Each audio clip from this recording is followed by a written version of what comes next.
आधी रात गांव का एक आदमी बिरजू अपने खेतों से गुजर रहा था। इस बार फसल अच्छी हुई है। बस 1-2 दिन में जब फसल पक जाएगी तो इसे बेचकर और राजा को कर देने के बाद जो हिस्सा मेरे पास बचेगा उन पैसे को मैं अपनी बेटी की शादी में लगा दूंगा। तभी उस आदमी को किसी की आहट महसूस होती है, जैसे कोई तेज रफ्तार में उसकी ओर भागता हुआ आ रहा हो। अरे ये आवाज कैसी है? ऐसा लग रहा है जैसे सामने से कोई भागता हुआ मेरी ओर आ रहा है। बिरजू इससे पहले कुछ जान पाता उस पर एक अजीब सा साया हमला कर देता है।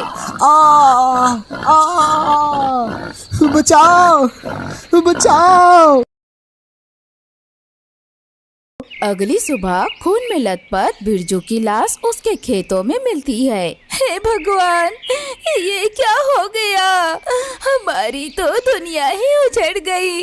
अब हम किसके सहारे जिएंगे?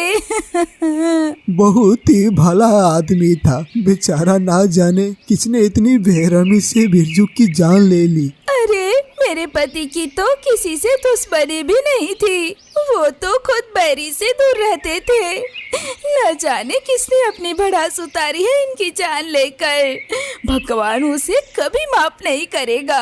भगवान बेचारे बिरजू की आत्मा को शांति दे। बिरजू की मौत की खबर पूरे गांव में फैल जाती है, लेकिन किसी को भी मालूम नहीं चलता कि आखिर उसकी जान किसने और क्यों ली है। अगले दिन एक और लाश गांव के चौराहे पर मिलती है, जिसकी पहचान करना बेहद ही मुश्किल था। राम राम, ये हमारे गांव में क्या हो रहा है? एक एक कर 3 दिनों में 3 मौत हो गई और अभी तक पता नहीं चल रहा कि आखिर ये सब कौन कर रहा है। मुझे तो लगा था कि कोई मेरे पति की जान का दुश्मन है, लेकिन अब ऐसा लग रहा है जैसे गांव में कोई अपवित्र आत्मा घुस गई हो, जो धीरे धीरे सभी गांव वालों पर हमला कर रही है। बहन जी, आप बिल्कुल सही कह रही हो। मुझे भी ऐसा लगता है कि हमारे गांव में किसी पापी आत्मा का वास है। क्या मालूम था किसने किया, क्यों किया?